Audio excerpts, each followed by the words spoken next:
Petrol అక్కడ 5 రూపాయలకి litre petrol. మంచినీళ్ళ కన్నా చౌక ఇరాన్లో.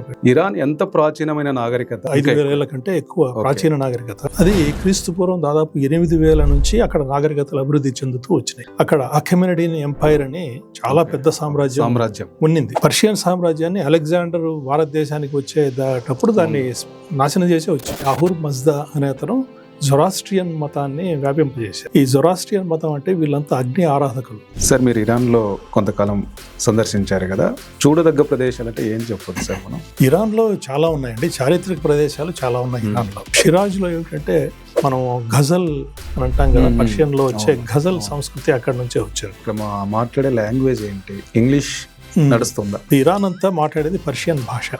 ఫుడ్ అండ్ కల్చర్ ఎలా ఉంటుంది సార్ అక్కడ జనరల్ గా? ఎడారి ప్రదేశాల్లో పండిన పంటలు చాలా రుచికరంగా ఉంటాయి. శాకాహారం కంటే మాంసాహారం ఎక్కువ తీసుకుంటారు, ఎందుకంటే ఎడారి ప్రాంతాల్లో అంతే.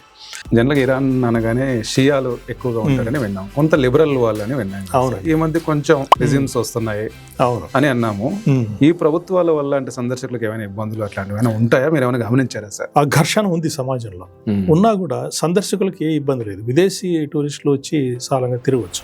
ధరలు అవి ఎలా ఉన్నాయి సార్ అక్కడ? ట్రాన్స్పోర్ట్ కానీ మిగతా సౌకర్యం? ధరలు చాలా తక్కువ, ఎందుకంటే పెట్రోల్ అక్కడ 5 రూపాయలకి లీటర్ పెట్రోల్. బడ్జెట్ ఎంత పెట్టుకోవచ్చు సార్ ఒకవేళ 10 days కనుక మనం ఉండదలుచుకుంటే?